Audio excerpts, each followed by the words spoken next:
dewa, kita ora basa. Wis ora peduli. Tak basanono nek mung ngargahi mangkele Bagong, ora wedi aku. Yen kita wani karo dewa apa kita ora wedi cemplungake ning Kawah Candra Dimuka. Kulina aku nek dicemplungke jugangan wae. Kawah Candra Dimuka, Gong. Candra Dimuka napa? Neraka. Wit. Tenane to? Tenan. Kuwi papan dienggo nggodhog wong-wong sing salah-salah kuwi diobong ning kono. Ora wedi aku. Lho. Gong, ora edan. Ora wedi. Aku kulina cedhak geni gedhe. Aku kulina ngobong bata. Ora wedi aku. Panas wis ora pempan karo aku. Yen ngono kita wani karo dewa, sing tak wedeni apa Bathara Guru? Ndara tasih rantamaning manahipun ing ngerahipun Manikmaya, jumbuh kanan menapa ing sampun kula aturaken. Nah, dalah. Wah, lah cocok. Panjenengan paring dawuh bilih badhe wonten titah. Titah ing jagat ing badhe minggah wonten ing Kayuwangan. Ning niki napa mboten klentu? Ingkang minggah menika mboten pangling menika rak Panakawan titah nuwun sewu ingkang asor derajatipun namung Panakawan derajatipun namung titah sewantah namung kawula lah kok derajat minggah wonten ing Kayuwangan monggo tanpa tangliwon ingkang saderengipun Kakang Rada punapi nadyan mekaten Petruk lan Bagong menika atmajanipun Kakang Semar tumrap kula mboten dados menapa Kakang Resi Narada. Menika langkung prayogi. Kakang Rada katuran lenggah prayogi kula tak ndangu kalian Panakawan ingkang sowan. Nggih, adikku kula sumanggaken. Panakawan Petruk padha kanthi raharja sak praptanira Panakawan. Nun amit pasang Kalimantabe tinebene iki lho dene Demawaing tawang-tawang. Lenepatno ing tulamanu Sipulun. Kemareng kula ngaturaken sembah. Sumung kemeng pangabekti kula kunjuk. Iya Panakawan ndak tampa pangestuku tampanana. Kula pun dinggo jimat paribeh dayanana ing kasantosan. Truk. Sing nunggokke kowe berskap sapa ya? Bapak. Ikete Bapak. Aku tak bali nang omah ya, Truk. Ngopo? Ngajar Semar. Lho. Mergane iki jenenge ora adil. Munggah nang Kayangan kowe disandangi apik kaya ngono kok mbedak-bedake Semar aku blas ra tukokke apa-apa men disangoni trene Abang. Iki cetha nek Semar ketok nek areng ngasorke derajate anake sing ragil ning ngumbul-ngumbulke anake sing tengah. Lah kowe mau kowe wingi dek dina Minggu kon teko none bapak ora teko. Lah ngapa? Do ukur seragam kok. Aku ro gareng wis ukur beskap, ikete ya wis ukur. Lah kowe kok ora teko? Semar-semari. Iki aku isin nek carane ngene iki ketok banget aku kere banget ya, Tru. Kowe ketoke duwe nganggo seragam beskap, tata kramane komplit. Aku celuk lambi mung nganggo kathok trene Abang. Wis ora apa-apa. Ora apa-apa iki tetep engko nek mulih Semar tak ajar. Lho. Aja ngono to, bapak iki bapakmu kok. Kowe iki ya arep digaweke iket, ning bakale ora cukup, kudu nganggo korden. Anggemu ndasku sak genthong ya. Kok dadak nganggo korden? Wong ukuran iket kok 86 ki sirah apa? Uteke gedhe. Panakawan Bagong. Wonten dawuh, panjenengan sinten? Lho. Ulun Bathara Guru. Lho, guru kok yaene muridé sapa? Iki mula mau nek tak jak ning repat kepanasan tak asaku omong Gong iki sowan dewa. Dewa iki beda karo menungsa. Dewa ki sing nitahke awake dhewe. Iki Sang Hyang Manikmaya. Wah, Mas Manik. Manikmaya. Mas Maya. Manikmaya komplit. Bagong aja sembrana. Iki apa iki truk sound system nang kene iki. Dengkel kita ya. Kaya ngene kok padake sound system. Iki Bathara Narada. Kami itu aning Kayangan. Wo, sesepuh. Iya, aja sembrana Bagong iki Kayangan mengko ndak kualat ya. Engko ning nganti kowe tumindak sing ora prayoga ning Kayangan, Kayangan iki gone malati kabeh. Waduh. Tiwas aku mau nguyuh ning pelataran kono. Kowe kok ngonek abuh karemu lho, Gong. Asik lho. Kok malah asik ora. Kuwi sing tak ancam. Malah seneng ora. Kono kawan Bagong Padhararja sak praptaunira. Pangestunipun Iwang Pikulun Bathara Guru. Guru basa Jawa. Wilujeng nering sambikala bekti kula katur Sang Hyang Manik Maya. Ya Bagong ulun tampa. Pangestu ulun kebat kita tampani. Piye kuwi bahasane, Tru? Kok jarene Bathara Guru kok ulun? Ulun iki aku. Lho, wis omong Semar urung kowe nek ganti ulun. Kusike to. Ulun ki aku, heeh. Ah, kowe iki kita. Oh, berarti engko bancaan. Bancaan apa? Ganti jeneng ora. Ngene, tandani. Wis tau ning Banyumas urung? Nek aku ki Inyong, nek kowe ki Rika. Oh iya, berarti basane Dewa iki padha karo Banyumas. Ora. Piye ya? Pangestu ulun tampanana Bagong Inyong tampa. Ah ngandel ora goblok to ora. Rika, Rika. Kowe biasa wae basa menungsa lumrah. Pangestunipun Pukulun Bathara Manik-maya wilujeng bekti kula kunjuk. Iya Bagong ulun tampa. Oh, ulun tenan ta, Tru? Heeh. Pangestu ulun kita tampani. Sampun kita ulun tampa, Pukulun. Iya. Prayoga nunggon kita lungguh. Kita sampun boten kirang prayoga nggih kula lungguh wonten ngarsanipun ulun. Iya, Bagong. Iya. Padha-padha. Aku malah wedi go ngejak kowe. Santai wae, Tru. Petra kantong bolong Padhararja sak prapta kita. Pangestunipun Iwang Pikulun Rada wilujeng bekti kula kunjuk. Ya Petra ulun tampa, pangestu ulun tampanana. Kula pun dinggo jimat paripin daerah ing kasantosan. Nah, dalah. Bagong Padhararja sak prapta kita. Iki sapa, Tru? Dara Narada. Dewa kok kaya jog dengkulmu kowe. Pangestunipun Pukulun Bathara Narada wilujeng bekti kula konjuk Pukulun. Ayo ulun tampa, pangestu ulun tampanana. Ayo. Meriah pokoke. Meriah dengkulmu ora.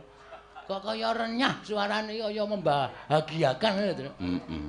Iki dewa apa iki? Iki ora dewa apa, kami tuwa. Sesepuh nek cara nggone dhewe Mbah Kaum. Wo. So nek genduren ngundang iki wae, Tru. Dengkul kita ora. Petruk iki ngandani ya ngawur kaya ngene kok kaum. Petruk kanthong bolong Padhararja sak prapta kita. Sang Hyang Pikulun Indra Bathara Indra wilujeng bekti kula kunjuk. Ya Petruk pangestu ulun tampanana. Kula pun dinggo jimat paripe. Bagong Padhararja sak prapta kita.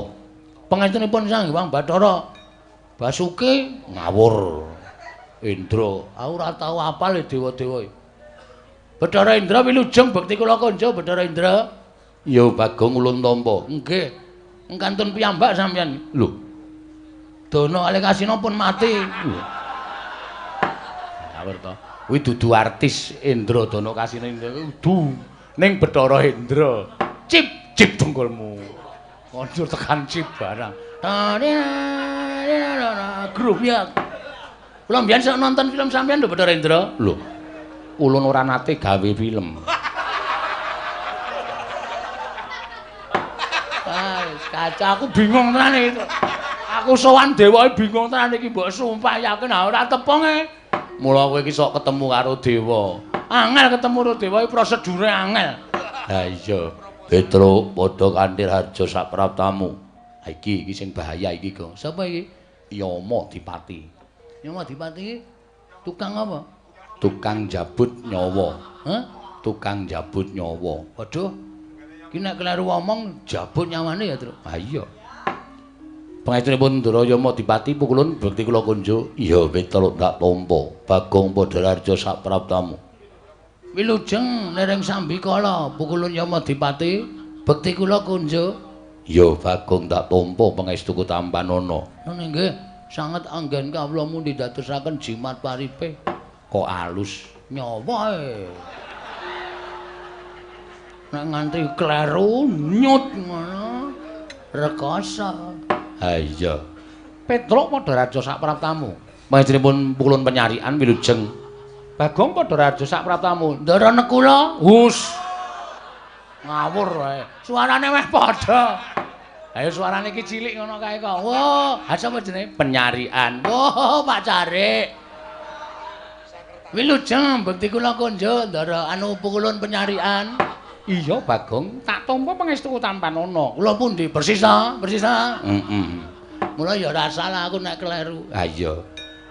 Pangestunipun pukulun penyarian kula tampi andadosaken jimat paripe. Petro dalem. Eneng apa Petro? Sowan saka karepmu dhewe apa diutus dening bapakmu? Sowan kula menika mboten saking pikajengan kula piyambak, namung kula menika dapur dipun utus dening Bapak Semar. Bapakmu ya kene. Ha nika ngeten. Bapak Semar menika etok-etoke niku ora gawe taman hiburan masyarakat.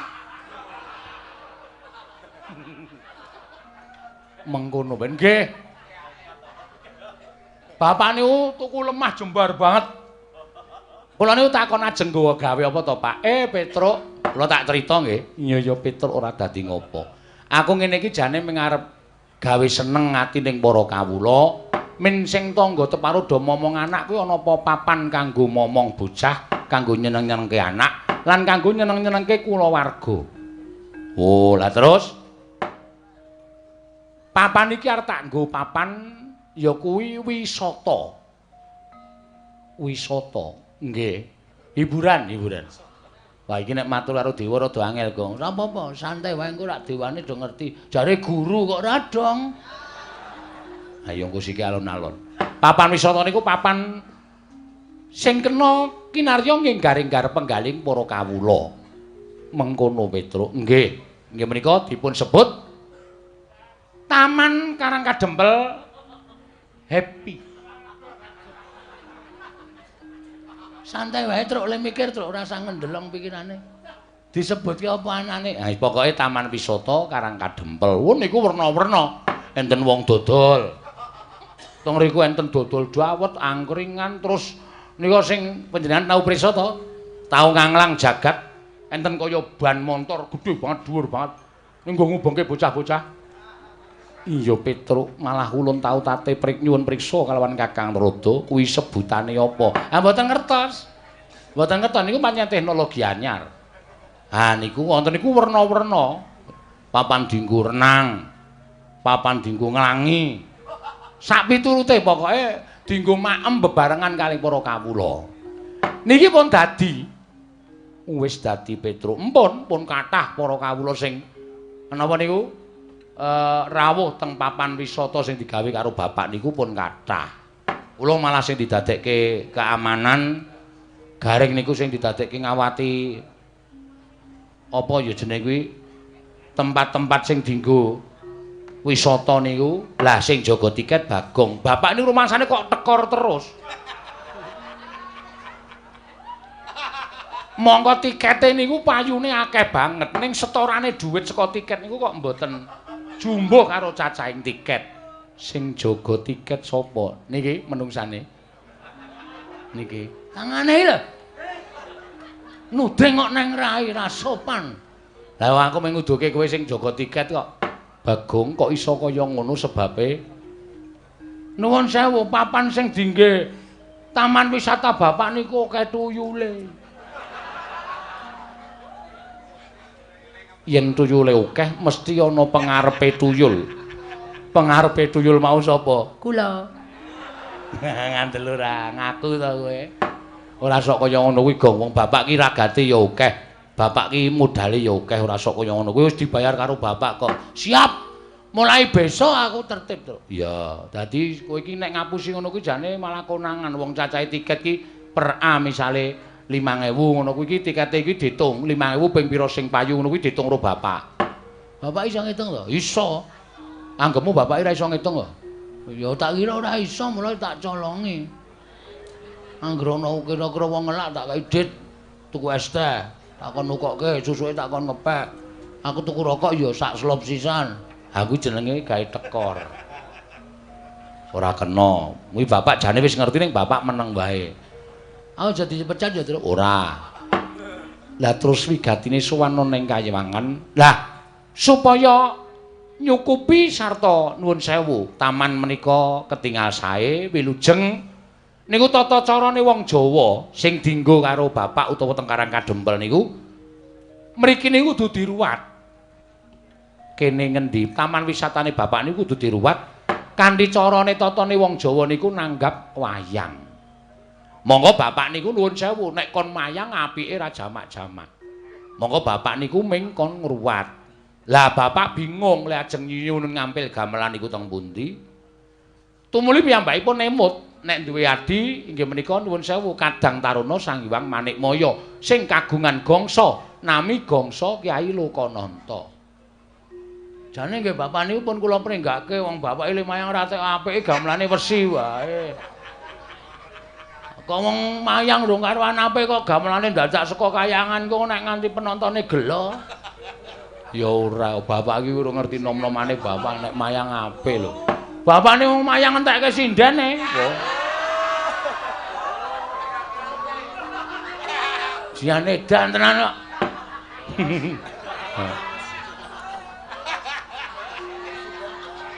Mula saniki golek waranggana bapak niku kangelan tenan. Emoh do dijake emoh ya.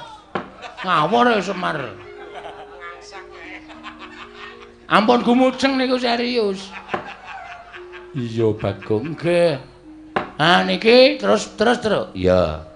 Dadi sowan kula menika diutus dening bapak nyuwun ngampil gamelan Lokananta. Komplit slindro pelok. Nek ajeng kepareng panjenengan sumun Prabu Pukul Bathara Guru menika paring dawuh, bapak niku ken bayar ya manut. Ken ngijoli apa-apa ya manut ning gamelan Lokananta kudu rawuh teng Karang Kadempel dadi srana syarat ngruwat bapak nggih menika taman wisata sing enggal supaya nir ing sambikala. Dados sowan kula kalih Bagong menika dipun dawuhi dening bapak supaya nyuwun ngampil wujudipun inggih menika gamelan Lokananta. Mengkono Petruk nggih. Mila dinten samangke menawi Hyang Pikulun Bathara Guru kepareng maringaken matur sembah nuwun dene ya mboten nyuwun pangapunten. Kalih nek niki kula wis dikantheni bapak sekedhik arta dienggo pengenceng. Nek Hyang Pikulun Bathara Guru kersa maringaken inggih menika gamelan Lokananta niku wajeng kula pede. Apa, Gong? Pede. Pede ki apa? Manjeri lho. Goblok. DP. Hah? DP. Ameng kuwalek kok. Ora pas kaya. DP kok PD. Niku mboten ketang sekedhik, mengke pelunasanipun 7 taun sakwise pentas. Kuwi arep ngecara ngendi kuwi ora bakal diweneh diparingi ngampil nek 7 taun sakwise pentas ora. Ngoten mawon Bu Kulon. Kalih welinge bapak nek Hyang Pikulun Bathara Guru niku kuwatir gamelan Lokananta niku kenging napa-napa mengke ditabuh para titah. Mengke peranganing Jawata kinen ngetutke tindake gamelan Lokananta. Kalih nyuni dipalilah mangke masyarakat bapak-bapak kumpulan karawitan Karang Kadempel ajeng nuthuk gamelan Lokananta mboten ketang sak kempyangan men padha marem niki pun latihan inggih menika ladrang Subasiti. Apa, Gong? Ladrang Subasiti. Suba Kastawa, Subasiti Kastawa. Jenenge digabung-gabung ora apik. Ngene diparengke dene mboten nggih mboten napa-napa. Kakang Narada, menawi kados pundi Kakang? Ketingalipun namung sepele ning tumrap kula kok dadi gawe. Ah, Di, nyuwun pangapunten. Kakang Semar menika Kakang Ismaya, menika Kadang Paduka Werda. Mila menawi wonten bot repotipun Kakang Semar menika mesti pun Adi Prabu Bathara Guru sampun ngantos panjenengan menika awal maringaken ngampil gamelan Lokananta badhe kaboyong wonten ing Karang Kadempel. Malah tumrap kula menika satunggiling pakurmatan tumraping Adi Pramesti Bathara Guru. Ing atasipun paduka menika Kadang tinemu Taruna nanging tasih dipun penggalih dening Kadang Tinemu Werda inggih menika Kakang Ismaya. Leres ngendikanipun Bagong, menawi kuwatir wonten menapa-menapa tindake gamelan Lokananta menika dipun tutaken para Jawata. Indra ingkang kadhawan supados ketutaken sak kanca rawangipun para dewa ngetutaken lampahing gamelan Lokananta. Waton sampun ngantos dados tutawi damel murkanipun Kakang Semar. Menawi ngantos paduka dipramsi Bathara Guru menika mboten maringaken gamelan Lokananta, mesti kemawon Petruk wangsul wadul kalian bapakipun. Nek nganti Petruk bali wadul karo Semar, dalah Semar ngamuk teng kayangan Warataya. Sapa sing arep wani karo Semar Badranaya? Saya nek pun ngubal-ubal pusakane wujud entut. Wah, menika wah bebayane. Leres bukulun kula wingi bar opname 7 dina. Mergane dintuti Semar. Setan tenan. Lho, karo bapakne kok senengane ngono kuwi. Pas cangkeme. Kon mijeti nggon sikil ki muni iki lho gong nggon bokong iki kok kaya linu-linu. Tak demek nggon bokong ki metu matut ngono. Pas banget, Tru. Langsung raiku biru. Kowe ora nilai to? Ora. Kowe iki jan setan kok kowe. Kowe iki sedulur ning mungsa. Ha kowe iki wis bola-bali ngapusi lara wingi lara ngapusi tak tileki tak nei dituke tak golek tukoke jeruk ya rong dina mari. Karena kuwi teknik tak nggo golek dhuwit. Oh, edian ora. Pancen aku edan aku. Ngaten Kakang. Nggih. Nanging ngantos Semar menika mangke murka. Ha tapi sinten iki badhe wantun kalian Semar. Nanging tumrap kula menapa dipun ngendikaken Kakang Semar lumantar Petruk menika sampun nerak pacak nerajang perbatang. Nerak pacak nerajang perbatang perkawis menapa? Dipun menapak-menapakno Kakang Semar menika titah. Mangke rumiyin. Titah menika rak lairipun nanging batosipun Kakang Semar menika Jawata, Sang Hyang Bathara Ismaya. Nanging wiwit nalika semanten sampun mapan wonten ing jagat sampun pinten-pinten abad laminipun. Mila Kakang Semar menika sampun dipun setrakaken boten dipun akoni dening kulawarga kadewatan nanging tetep dados titah sawantah. Mila menawi wonten jamak lumrahing titah ingkang wantun badhe ngampil dhateng ubarampe ning Kayiwangan, tontonan ing Kayiwangan. Tentu kemawon kula mboten maringaken. Lah nuwun sewu lho. Menawi paduka paring dawuh mboten maringaken menika mangke menawi Semar tumuli minggah wonten ing Kayangan malah mboten prayoga kedadosanipun. Langkung-langkung nek nganti anake Semar loro niki midhanget panjenengan mboten maringaken gamelan Lokananta bari kaboyong wonten ing Karang Kadempel. Lha nek bocah loro niki nganti ngamuk sapa sing arep nandangi ridane wong loro niki? Ora taya kowe. Petruk niki anggap kaya ngeten iki ning Digdaya kliwat ukur. Luwe-luwe niki. Sing teng mburi kula sing mripate kaya ndok ceplokan iki. Iki nek wis muni nesu, sapa sing arep wani karo Bagong? Dalah. Lho niki napa? Ora edan ana dewa kok ditirokke iki nek ora Bagong ora lho. Inggih Kakang Trada, nanging tetep badhe kula mboten nglilani menawi gamelan Lokananta kaboyong wonten ing jagat. Lah menawi ngaten monggo, monggo. Ning nuwun sewu, kula tunggak waru godhong dadap. Tegesipun menawi wonten menapa-menapa Trada ora melu-melu ora melu garap. Kula aturi ngraosaken piyambak. Kula semanggaaken. Mrika sampun kula aturaken lho. Tunggak waru godhong dadap, Trada ora melu-melu, ora melu garap. Nek ana moga-moganing titah kalih menika kula semanggaaken adhipun renggalang kridanipun Petruk kaliyan pun Bagong. Haripun sampun dipun utus dening bapakipun pados nyuwun ngambil gamelan Lokananta di Kakang Trada kasinggihan mekaten. Petruk dalem mesti wae Petruk wis midhanget. Nggih. Gamelan Lokananta kuwi tontonan ing kasuwargan. Oh nggih. Gamelan Lokananta kuwi wujude ubarampe ning kasuwargan, ubarampe ning Kayiwangan. Ora saben titah bisa nyuwun ngambil gamelan Lokananta. Nyuwun mapunten, Mbul. Ingin nyuwun ngambil menika sanes kula ning bapak. Sing nyuwun ngambil nika dudu Petruk ning bapak. Nadyan bapak kita kuwi titah. Nyuwun mapunten. Ngendikanipun para sepuh, ngendikanipun para pinter bapak menika mboten titah. Ning nika dewa Sang Hyang Bathara Ismaya. Nanging bapakmu wis ora dianggep kulawarganing kadewatan. Bapakmu wis dibuang ngono ing jagat, tegese bapakmu kuwi wis dudu Jawata. Bapakmu kuwi mung titah sawantah.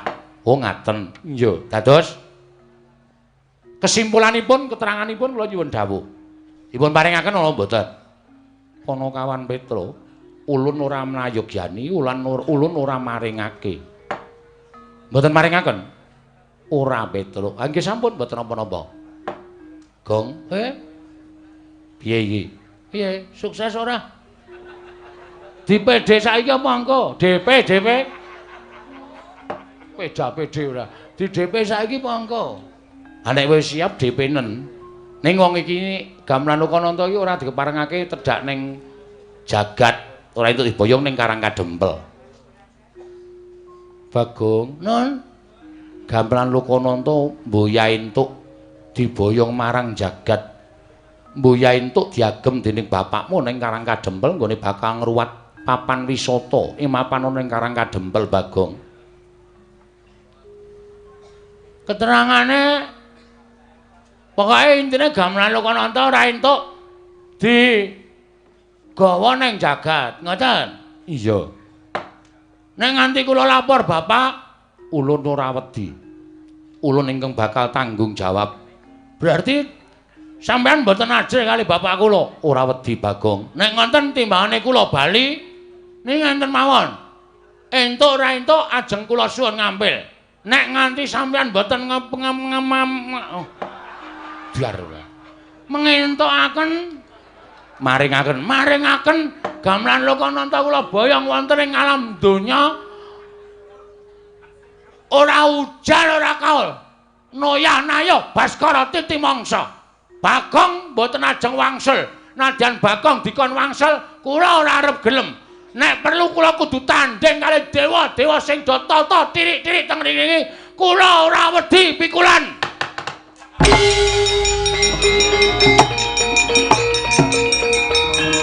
Minggir truk. Wedian saiki.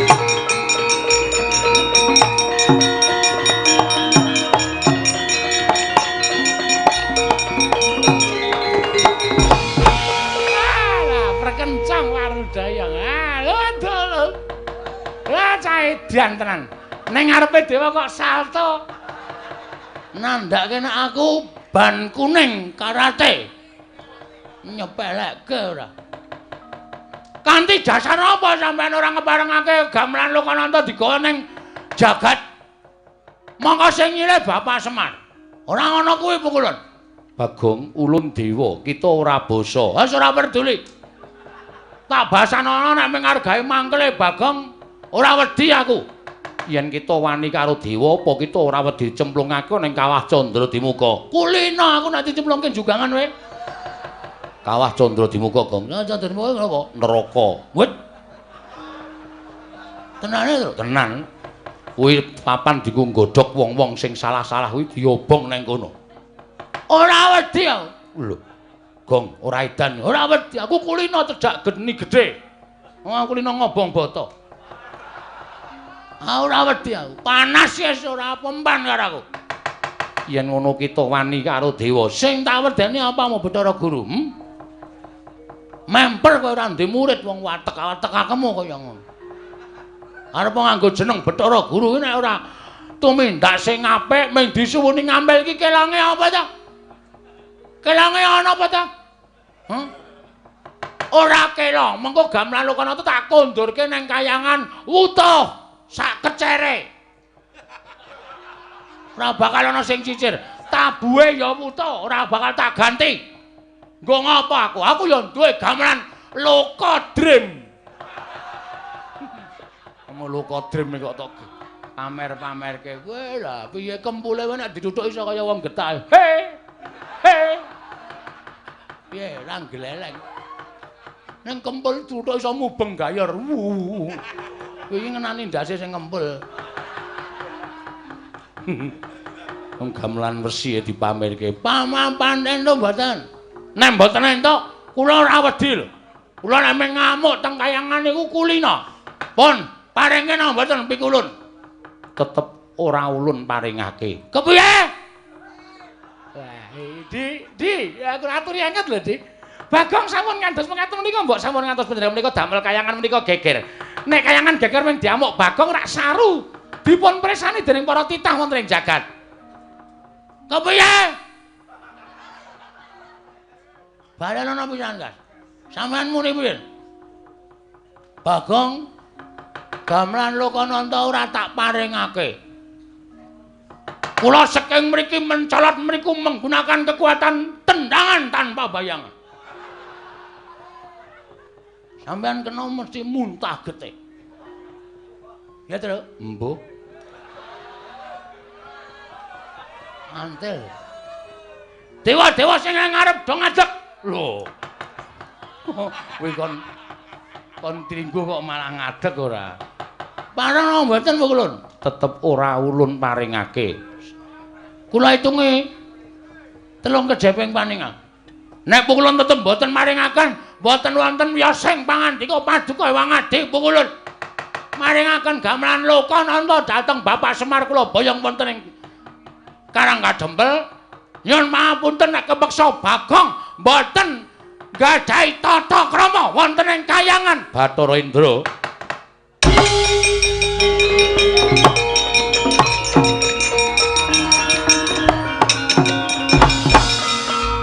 Bathara Indra kula wonten dawuh kulun. Sira ulun dawuhi menika kula ketutupan tiyang kathah sanget. Petruk minggir aku arep Tru tutupi. Lah wae tutupi. Endra aja nganti metu. Metu entek-entekke kuwi bintang film e. Aja nganti metu, Tru. Bathara Indra. Kita bakal nampa duka saka ulun yen kita ora enggal mangsuli kelawan Bagong. Bathara Indra niki ngestaken dawuh ulun.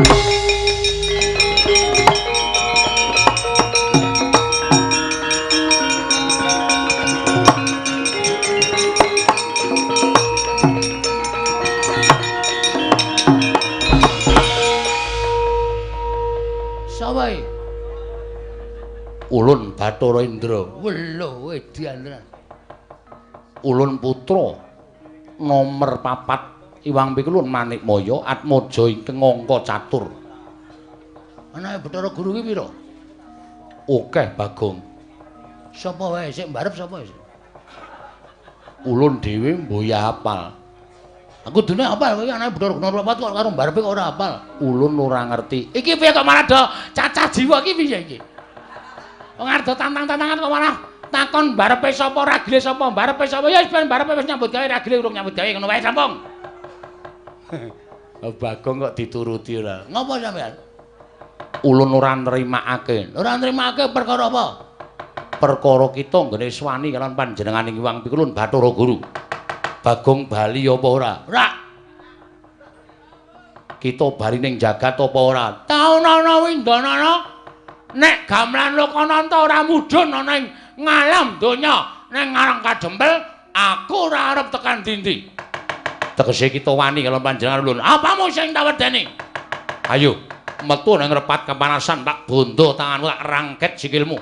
Tak lebokake ning kawah Candra Dimuka. Oke dikira aku wedi wong karo kowe. Apa dikira aku wedi karo kowe? Truk, Bathara Indra tandangi, aku sing nandangi Bathara Guru. Yo manut wae.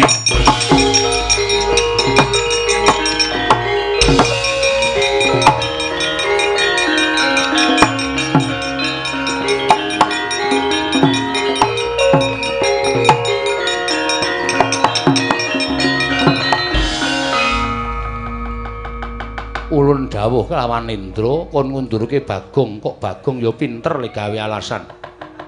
Isih tetep neng kene. Lah cah pinter ya cah cerdas e.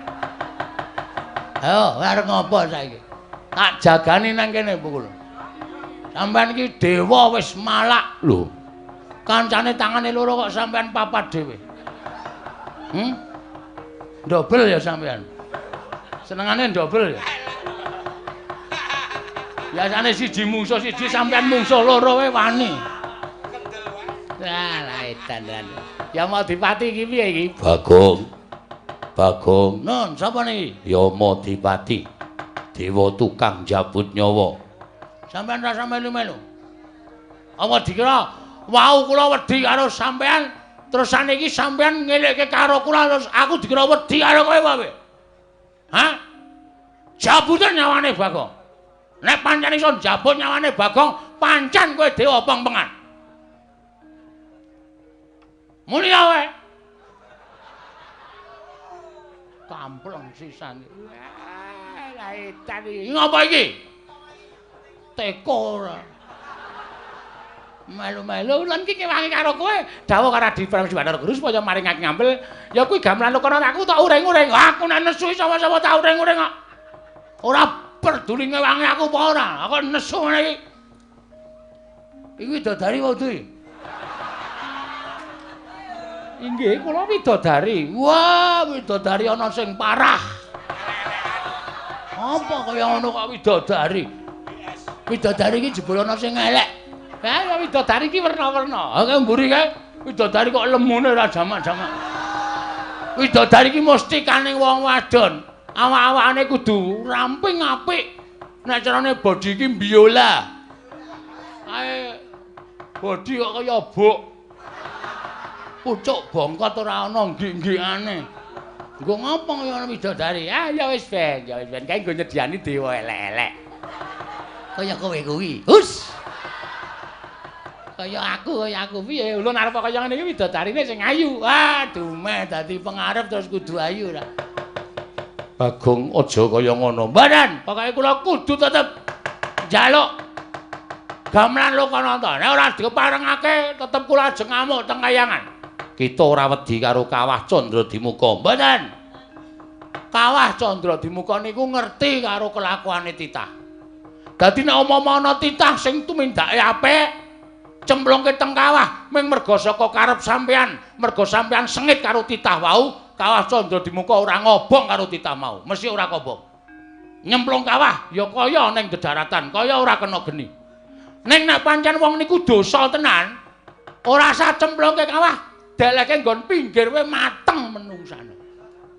Ning gandeng Bagong niki rumangsa kula ora salah. Kita salah merga wani karo dewane. Merga dewa sing ora adil karo titahe. Sebab apa sampean bedak-bedake karo Semar? Sebab apa gamelan Lokananta ora entuk disuwun ngampil karo titah? Ayo, wangsulan. Semar ki dadi titah merga sampean sing menfitnah ning arepe Sang Hyang Pikulun. Bathara Tunggal. Lho, kita malah ngerti. Ngerti wae, aku maca bukune. Bapak niku nyimpen buku. Autoglas. Autobiografi Semar Badranaya. Saka sejarah pertama niku sampean laire ndok, ngono ta? Ngerti ora? Sampean niku sing ragil dhewe dumadi saka kuningane ndok. Padha kali kula. Kula niki ya dumadi saka kuningan. Mula datos. Kuningane Semar. Ya jijiki sayuran. Wong arek ting Cirebon sak penake dhewe. Ayo. Putihane dadi Semar, kulite dadi Tommy. Togok. Togok. Tommy joget. Kulite dadi togok. Telu-telune anake Sang Hyang Bathara Tunggal. Merga nalika semana Sang Hyang Tejamaya karo Ismaya nedeng gladen peperangan, terus sampean wadul karo bapak sampean. Sang Hyang Bathara Tunggal, Kakang Tejamaya karo Kakang Ismaya do gelut kepengin dadi dewaning para dewa. Sang Hyang Tunggal duka. Eyang Sang Hyang Bathara Tunggal. Kita kok nyebut eyang. Lho, aku anake Semar. Semar anake Bathara Tunggal. Bathara Tunggal ki Mbah Kakung. Dadi aku iso nyejarahke, kula iso nyejarahke. Sang Hyang Tunggal murka. Kok dadi kaya ngono pakartine Tejamaya karo Ismaya. Diperpeki wong loro niku, Semar kalih Togok. Ning jaman semana jenenge Tebok Maya karo Ismaya. Iya. Terus dikon mangan pagring Gunung Pagring Jagat sisih kulon karo Gunung Pagring Jagat sisih wetan. Togok berusaha mangan nganti cangkeme diambak-ambakke suwek. Semar niku duwe go vertikal, gunung diserot, mula wetenge kebuak prongkalan niku. Nek arep nggo uruk mang bedel wetenge Semar. Terus do didukke nang kayangan. Kowe leha-leha dadi dewaning para dewa. Semar ngrekoso ning jagat ning kepengin nyuwun ngampil gamelan. Ora entuk ki terus saiki keadilanmu menyang endi Pukulun? Keadilanmu menyang endi? Sampeyan ora tresna karo sedulur, sampeyan ora tresna karo sedulur sing mangsia-sia urip ning jagat. Ming disili gamelane kok ora entuk. Wong kok le malak men kowe. Ya Madipati, ajar kowe. Ayo. Macem-macem. Aku dong tutuk lek koja. Inggih. Ngono. Lho, ya Madipati. Aduh Pukulun kula malah tratapan. Kowe jajal njabut nyawaku. Aku isih urip kok jabut untumu modar. Ompong kabeh kowe. Oh. Ya ngati-ati lho ya Pati-pati, ngati-ati. Ha, sembrono tenan. Kok tekan semono kamu ngitung kowe. Nek Semar karo Tejamaya anu Siwata Gog gelem dadi dewa, kowe kapan dadi dewa? Ora kelakon kowe. Ora kelakon ana Sang Hyang anu Manikmaya, catur bojo. Nilakanca. Ora ngajar to karo dewa kok ngunekke sak pinake dhewe. Sang Hyang Purwacarita, Purwareja, Purwakerta. Ora ana. Mangsane ora. Ning kok saiki bareng dadi dewa sombongmu minta ampun. Kemewat kaya wong regem jimat. Awa dikira titah kaya Bagong iki rawani gawe kisra kayangan. Tak enteni telung kedheping paningal kowe ra menehke gamelan Lokananta, aku ngising sanggon-gon.